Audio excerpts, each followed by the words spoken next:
Maintenance of Nonprofit School Food Service Account. Hello, and thank you for joining the webinar on the maintenance of nonprofit school food service account. My name is Mike Gogarty, Principal Consultant for the Nutrition and Wellness Division. This webinar will look into the first key piece of the Resource Management Review. As the slide says, the balance and maintenance of nonprofit school food service account is a requirement to be part of the child nutrition programs. For public schools, the accounts are generally maintained and shown through the annual financial reports. For non-public schools, the expectation has always been to self-report the numbers to ISB. This section looks at all revenues and expenditures of the food service program in each school food authority, or SFA, solely the food service sections. All monies, federal, local, and cash from students, parents, incoming, as well as monies outgoing, will need to be accounted for. The main purpose of this portion of the review is to ensure that the SFA is maximizing program benefits, using benefits to improve the lunch program for the children, and also complying with federal regulations regarding benefits.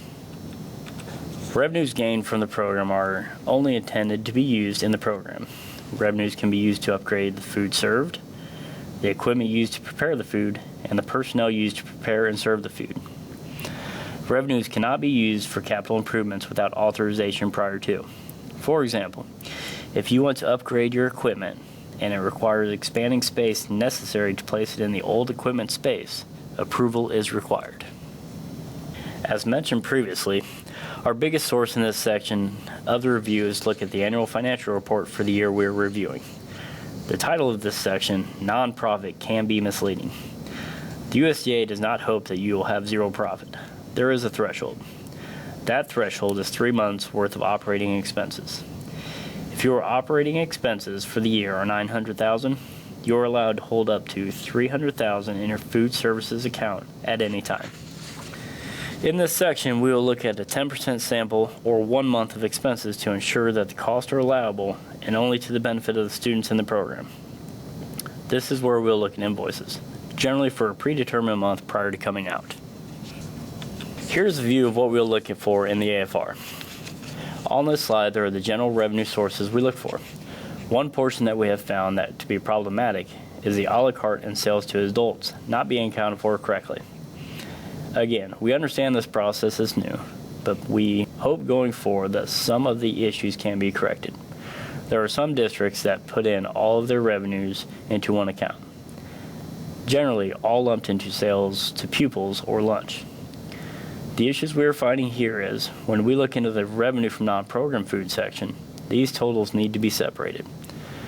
The top section is what we rely on the district accounting practices to identify.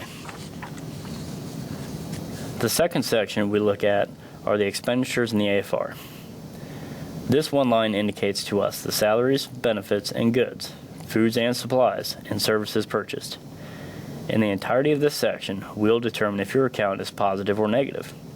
This portion leads us into the others, and with those we can make recommendations on how to improve the financial well-being of the program if needed.